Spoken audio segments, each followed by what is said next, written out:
누가복음은 예수님의 사역을 선교 여행이라고 하는 관점으로 그려내고 있습니다. 지금 예수님은 선교 여행의 목적지인 예루살렘을 향해 가고 있습니다. 예루살렘에 도착하시기 바로 직전에 있었던 도시, 그 도시가 여리고라고 하는 도시인데, 누가복음은 예수님이 예루살렘에 가시기 전에 바로 직전에 있는 여리고라는 동네에 들어가시기 전에 그리고 들어가신 후에 두 가지 사건을 기록하고 있습니다. 첫 번째 사건은 18장 마지막 부분에 나오는데요, 예수님께서 여리고 동네에 가까이 가셨을 때 구걸하는 맹인을 만나셨고 그 맹인을 치유하십니다. 그리고 여리고 성에 들어와서 삭개오라고 하는 사람을 만나셨고 그에게 역시 동일하게 구원을 베풀어 주십니다. 여러분, 예수님께서 예루살렘에 가시는 이유가 무엇일까요? 이유는 딱 한 가지입니다. 십자가에서 죽으시기 위해, 온 인류를 구원하시려고 하는 목적 때문에 지금 예루살렘에 가고 계십니다. 그런데 그 예루살렘에 가기 바로 직전에 두 사람을 만나셨어요. 한 사람은 맹인이고 또 다른 한 사람은 세리 삭개오입니다. 이 두 사람은 죄인을 의미할 때 종종 사용되는 대명사입니다. 요한복음 9장에 보면 예수님과 제자들이 서로 대화를 하는 장면이 나오는데요, 제자들이 예수님께 이렇게 묻습니다. 어떤 사람이 맹인이 되었는데 그것이 누구의 죄 때문입니까? 저 사람의 죄입니까? 아니면 부모의 죄입니까? 라고 묻습니다. 그때 예수님은 저 사람의 죄도 부모의 죄도 아니다라고 말씀을 하시죠. 그런데 제자들의 질문을 보면 그 당시 사람들이 맹인을 어떻게 생각하고 있었는지를 잘 알 수가 있습니다. 맹인을 죄인이라고 생각을 했죠. 맹인으로 태어난 것, 저건 분명히 죄가 있기 때문에 저렇게 태어나는 것이라고 생각을 했습니다. 세리는 어떨까요? 당시 모든 사람들이 세리를 죄인이라고 생각을 했습니다. 이건 우리가 설교 시간에 너무 많이 들어서 알고 있는 내용이죠. 그러니까 그 당시에 사람들이, 대부분의 유대인들이 죄인 하면 떠오르는 두 종류의 사람이 있었는데, 하나는 질병에 걸린 맹인과 같은 사람이고 또 다른 한 종류의 사람은 세리와 같은 사람이었던 거죠. 자, 그런데 예수님께서 예루살렘에 올라가시는 이유가 온 인류를 위한 구원 때문입니다. 그런데 그 구원을 이루시기 위해서 올라가시기 바로 전에 여리고 가까운 곳에서 두 사람을 만났는데 유대인들이 모두 죄인이라고 여기는 사람이었다는 거죠. 무엇을 보여주고 있습니까?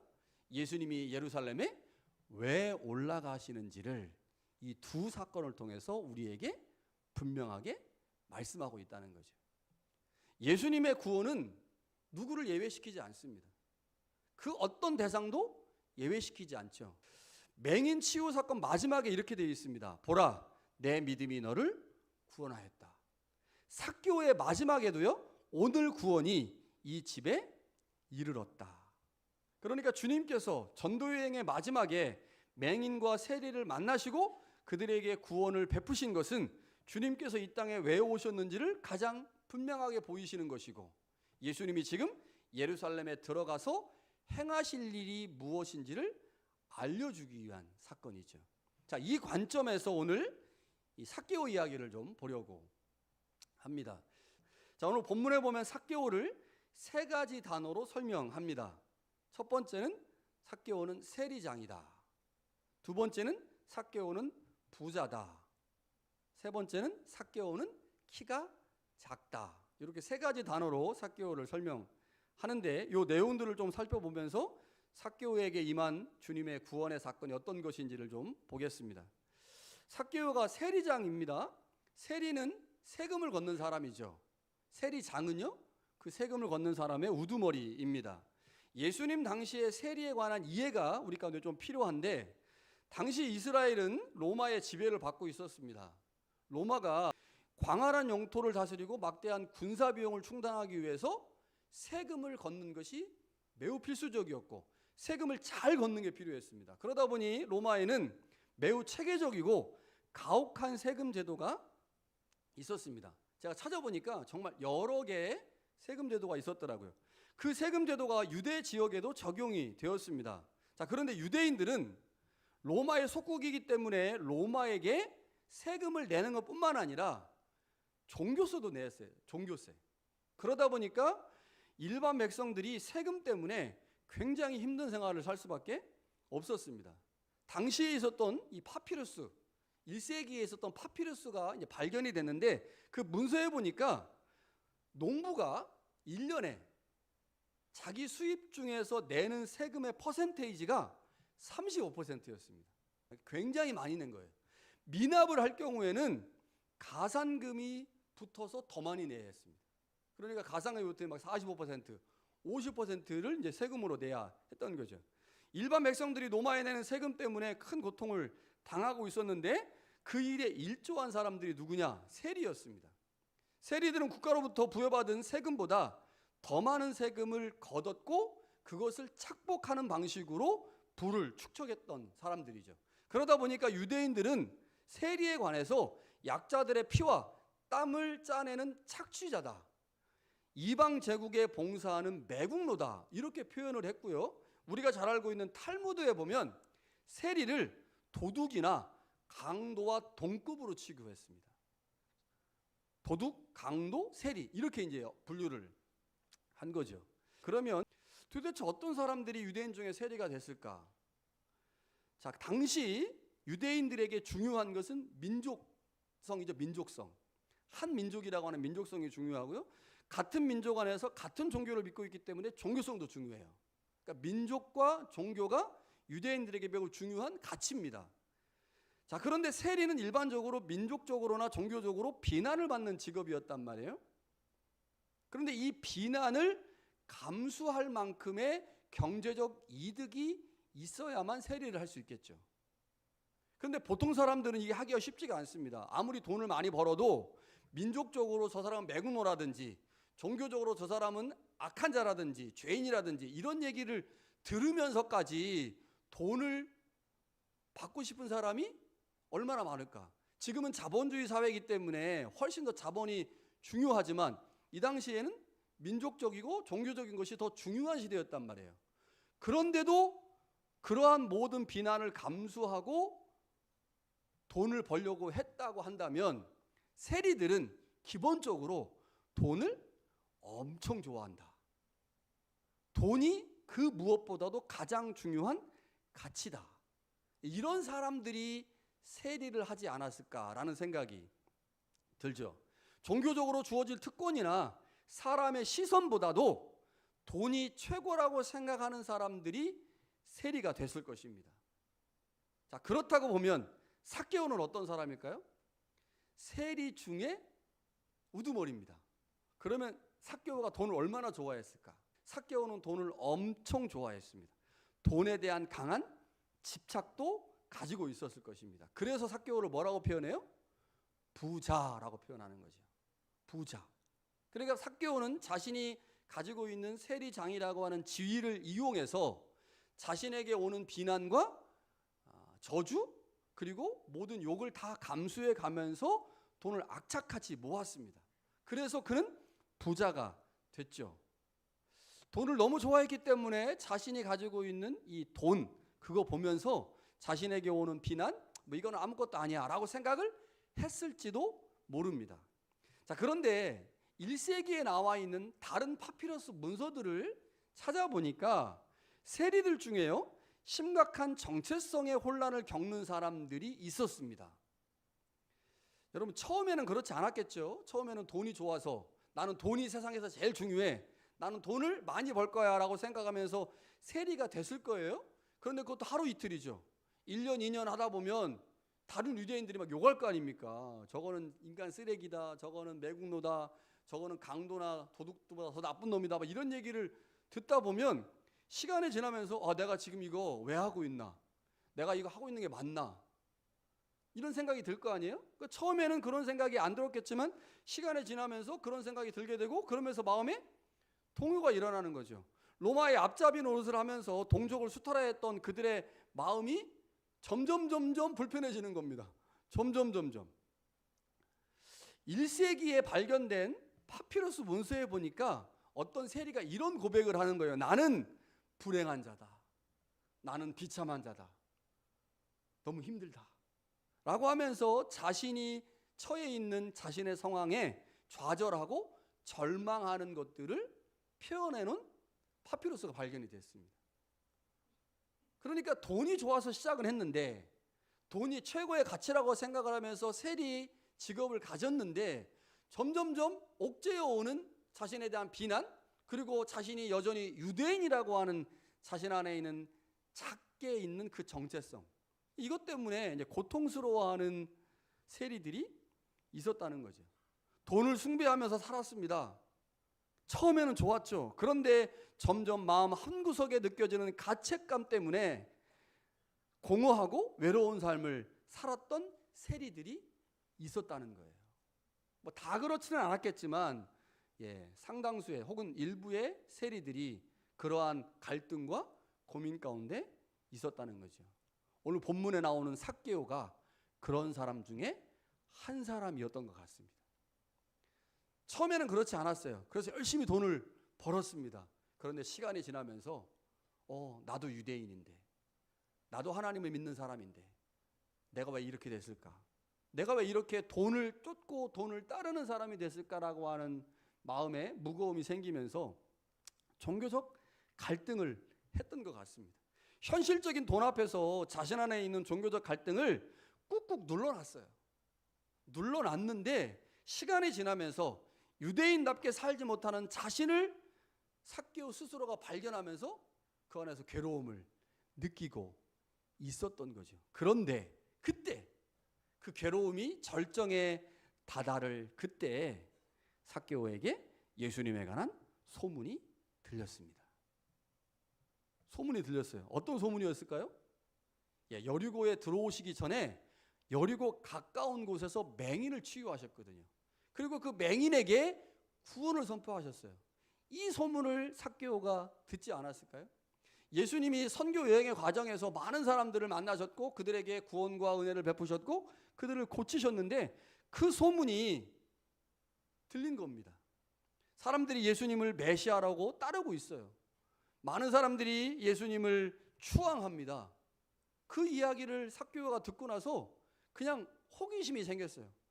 저 사람 도대체 누굴까? 보고 싶다.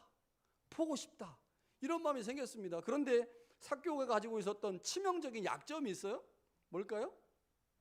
키가 작습니다. 삭개오의 입장에서 예수님을 만나서 자신의 문제를 해결하고 자신의 고민을 털어놓고 이런 생각은 못했겠죠. 오늘 본문에도 보면 그냥 삭개오는 보고 싶었을 뿐입니다. 도대체 예수라고 하는 사람, 다른 사람들이 메시아라고 추앙하는 저 사람이 어떤 존재일까 그냥 궁금했어요. 그런데 자신의 신체적 한계, 약점 때문에 볼 수가 없었기 때문에 삭개오는 아주 기발한 방법을 생각해야 됩니다.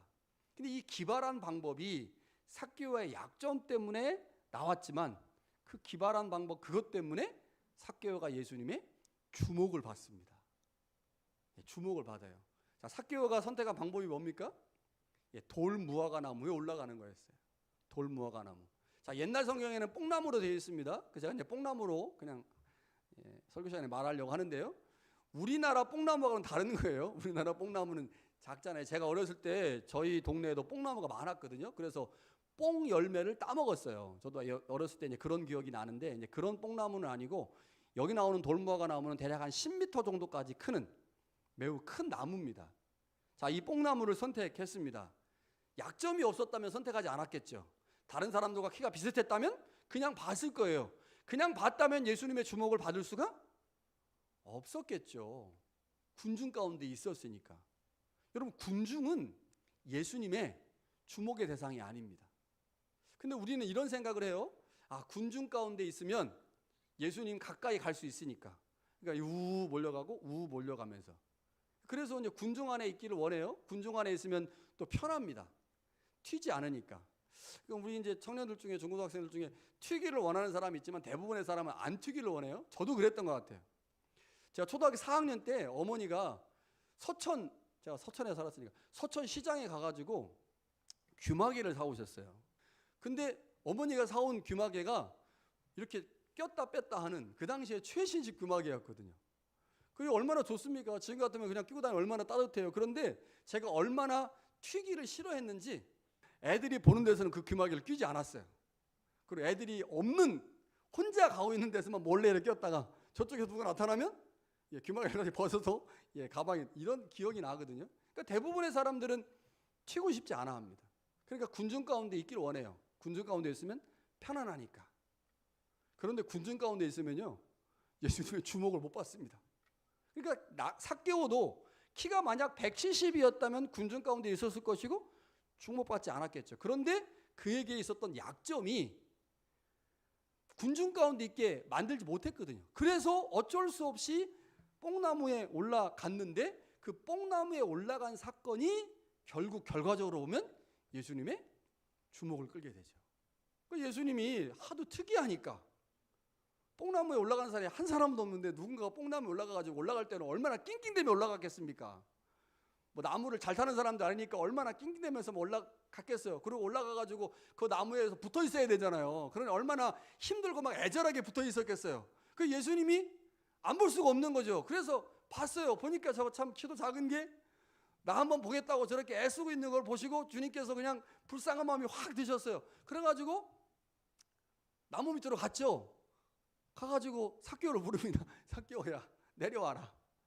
내가 오늘 네 집에 머물러야 되겠다. 이렇게 얘기를 합니다. 여러분 사람들이 삭개오가 어떤 존재인지를 알고 있잖아요. 그러니 그 옆에서 얼마나 수군댔겠습니까? 본문에다 보면 수군댔다는 말이 나오거든요. 어찌됐든 간에 예수님이 삭개오를 불렀고 삭개오가 급히 내려와서 예수님을 자신의 집으로 모시고 들어갔습니다. 그런데 거기 보면 놀라운 일이 일어나요. 예수님과 삭개오가 집에 들어갔는데 삭개오가 갑자기 뜬금없이 내가 가지고 있는 재산의 반절을 팔아서 가난한 사람들에게 주겠습니다 라고 선언을 해버려요. 그리고 내가 만약 토색한 누군가를 속여서 빼앗은 게 있으면 4배를 갚겠습니다 이렇게 얘기해요. 여러분 이상하지 않습니까? 삭개오가 예수님을 만났고 그 이름을 불렀을 뿐인데 그리고 그 집에 그냥 들어간 것뿐인데 갑자기 삭개오의 마음에 변화가 일어난 거예요. 변화가 일어나가지고 내가 예수님께 약속합니다. 내가 이렇게 하겠습니다. 좀 이상합니다. 이 일이 어떻게 일어났을까요? 이게 어떻게 가능했을까? 자, 5절에 보면 그 답이 나옵니다. 자, 5절에 이렇게 말씀하시죠. 삭개오에게 말하기를 내가 오늘 내 집에 머물러야 되겠다. 머물러야 되겠다. 자, 그런데 7절에 보니까 사람들이 삭개오의 집에 들어간다는 말을 듣고 수군거립니다. 그리고 뭐라고 말하냐면 어떻게 예수님이 예루살렘에 가서 메시아가 되실 예수님이 죄인의 집에 들어갈 수 있느냐라고 묻습니다. 여러분 삭개오가 어떻게 예수님에게 내가 가지고 있는 재산의 절반을 가난한 자들을 위해서 주겠습니다라고 고백할 수 있었을까요? 이유는 딱 한 가지입니다. 예수님이 자신을 위해서 행하신 행동 때문에 그래요. 자, 그러니까 삭개오가 지금 감동을 받은 겁니다. 어떤 감동을 받았을까요? 내가 죄인이라는 사실 예수님도 알고 있는데 그래서 예수님이 죄인인 내 집에 들어와서 음식을 먹으면 죄인과 식사를 했기 때문에 예수님의 지위가 죄인으로 낮아지는데 그래서 예수님이 많은 사람들에게 비난을 받는데 그 비난을 받는 예수님이 예루살렘에 가서 메시아 사역을 감당할 수 없는데 그래서 우리 집에 들어오는 것 자체가 예수님의 사역에 막대한 지장과 막대한 손해가 나는데 어떻게 저가 그 모든 손해를 감수하고 우리 집에 가신다고 할 수 있지? 어떻게 저가 그 모든 손해를 감수하고 우리 집에 들어올 수 있지? 삭개오가 이것 때문에 감동을 먹은 겁니다.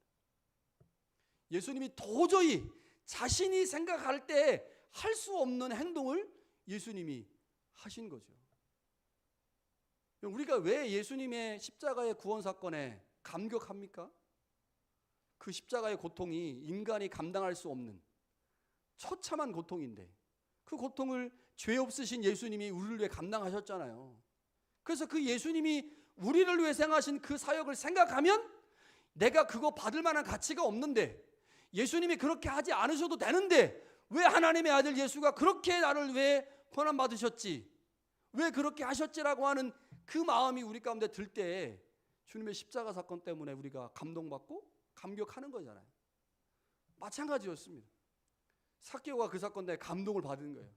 감격한 거죠. 저가 많은 사람의 추앙을 받고 있는데, 많은 사람들이 저를 메시아라고 여기는데, 예루살렘에 가서 그 메시아 사역을 감당해야 되는데 나 하나를 위해서 그 모든 것을 지금 포기하고 계시구나, 나를 위해서 그 모든 것을 다 감당하고 계시구나 라는 사실을 삭개오가 알게 되니 그 예수님을 향해 다짐하는 겁니다. 주님, 내가 지금까지는 돈 보고 살았습니다. 돈이 내 인생의 최고였습니다. 그래서 돈 모으는 일에 혈안이 되어 살았는데 주님이 그렇게 나를 위해서 행동하시니 나도 주님을 위해서 행동하겠습니다.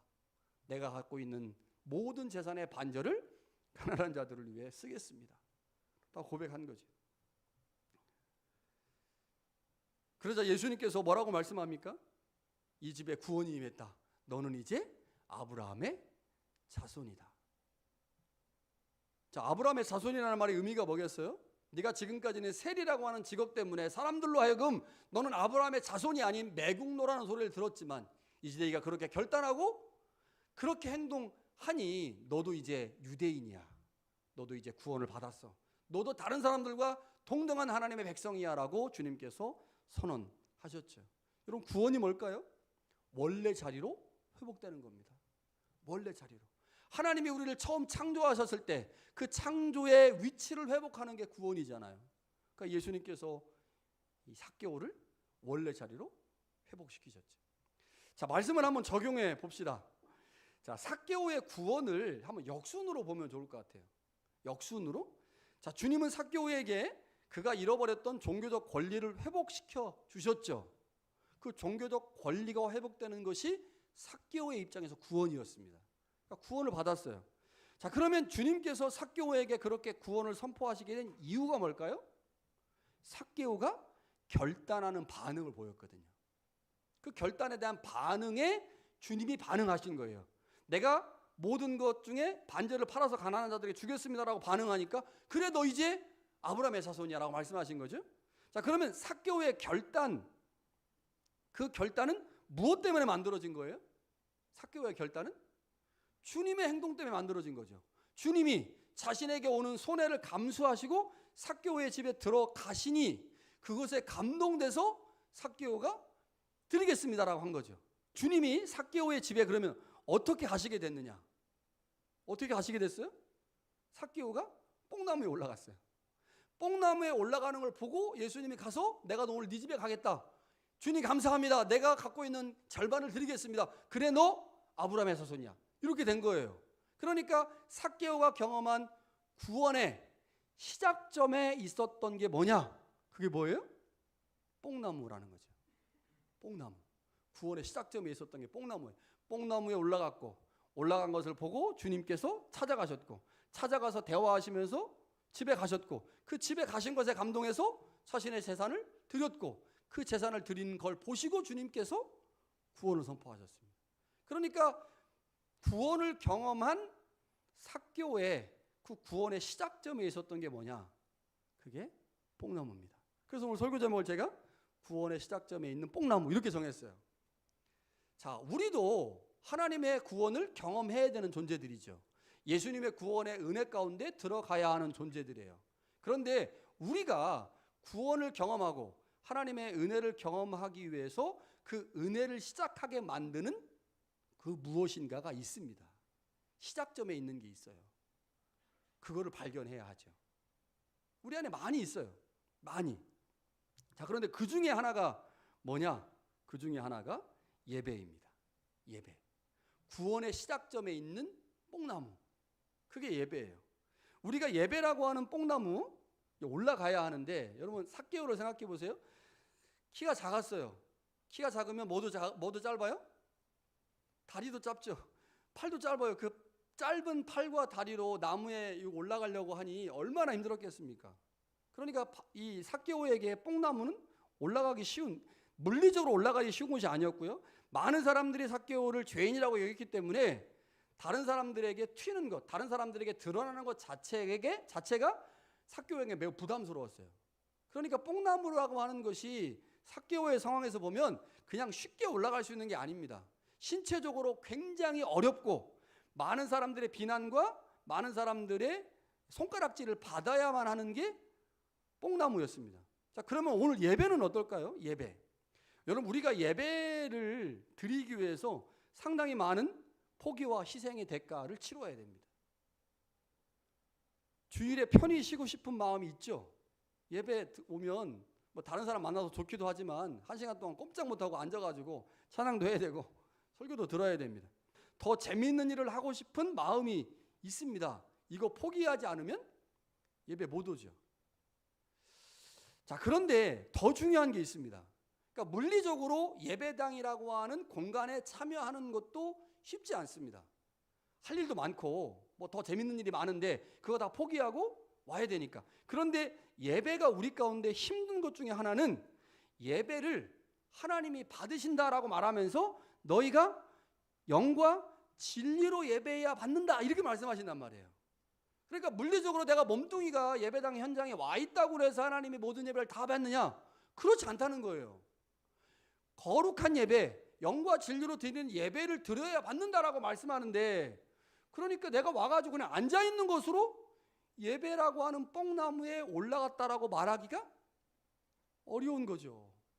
차라리 그러면 너무 쉬울 것 같은데, 뽕나무 올라가는 게 그렇게 어렵지 않은데 그냥 앉아있기만 하면 되니까 앉아가지고 뭐 핸드폰을 하든 딴 생각을 하든. 그런데 예배라고 하는 것이 제대로 드려지려면 예배의 목적과 의미를 기억하고 예배드려야 돼요. 그러니 어려운 거예요. 그러니까 삭개오가 뽕나무에 올라가는 게 어려웠던 것처럼 우리도 예배라고 하는 뽕나무에 올라가는 게 그렇게 만만한 건 아닐 수 있다는 거죠. 신체적이고 물리적인 조건은 쉽게 넘을 수 있겠지만 예배의 본질을 이해하고 하나님이 받으실 만한 진정한 예배를 드리는 것은 사실은 쉽지가 않습니다. 그런데 뽕나무에 올라가기만 하면 무슨 일이 일어나요? 주님이 우리를 주목하여 보십니다. 그리고 말씀하시죠. 내가 너의 삶의 자리에 좌정하겠다. 내가 네 집에 들어가겠다 이렇게 말씀하시거든요. 그러면 게임 끝난 거 아닙니까? 주님이 우리의 삶의 자리에 오셔서 우리의 삶에 좌정하시고 우리의 왕이 되시고 주인이 되시면 그 주님께서 우리의 삶을 책임지시고 인도하시고 보호하실 것이니 끝난단 말이에요. 그 중요한 건 내가 뽕나무가 주님의 구원을 경험하는 시작점이라는 사실을 알고 그 뽕나무, 예배라는 뽕나무에 부지런히 올라가야 돼요. 올라가는 게 쉽지 않을 수 있습니다. 예배의 의미를 기억하고 진정으로 하나님이 받으시는 예배가 무엇인지를 알고 예배하는 것이 어려울 수 있겠지만 끊임없이 우리가 예배 현장에 올 때마다 하나님의 구원을 경험하기 위해서 하나님께 집중하고 예수 그리스도의 구속 사건을 기억하고 예배를 드리면 그 예배 현장이 하나님의 은혜를 경험하게 되는 시작점이 돼요. 그때 선포되는 말씀으로 그때 경험되는 찬양의 가사를 통해서 우리 안에 하나님의 놀라운 구원의 역사가 일어난다는 거죠. 여러분, 예배만 있겠습니까? 아니죠. 기도라는 뽕나무도 있어요. 성경 공부라는 뽕나무도 있습니다. 친교라는 뽕나무도 있고 헌신과 봉사라는 뽕나무도 있습니다. 모든 뽕나무가 올라가기 만만치 않습니다. 그러나 그 뽕나무에 부지런히 올라가면 그 뽕나무에서 주님이 우리에게 구원의 은혜를 베푸시죠. 여러분, 오늘 진금 예배를 드리고 있습니다. 여러분, 교회에서 하는 가장 많은 일이 뭐예요? 가장 많은 일이 예배입니다. 예배. 교회는 예배 공동체예요. 어쩔 때는 모이면 우리 예배하니까 찬양하고 말씀 나누고 기도하니까. 교회 학교도 역시 마찬가지죠. 진금 예배를 드리고 있는 우리 아이들 아동부에서 중고등부에서 청년부에서 가장 많이 하는 게 예배입니다. 그래서 우리 진급하는 친구들이 예배라는 뽕나무를 잘 올라감으로 그곳에서 하나님의 은혜를 경험하고 예수 그리스도를 만나는 역사가, 또 예수님이 그들의 삶의 자리에 좌정하는 역사가 있기를 소망합니다. 뿐만 아니라 그들을 위해서 기도하고 그들을 사랑하는 우리 모두도, 이 어른 우리 모두도 그렇게 부지런히 우리에게 주어진 뽕나무에 올라가서 그곳에서 하나님의 은혜를 경험하고 예수 그리스도의 구원의 역사를 경험할 수 있기를, 그런 우리 모두가 될 수 있기를 간절히 축원합니다.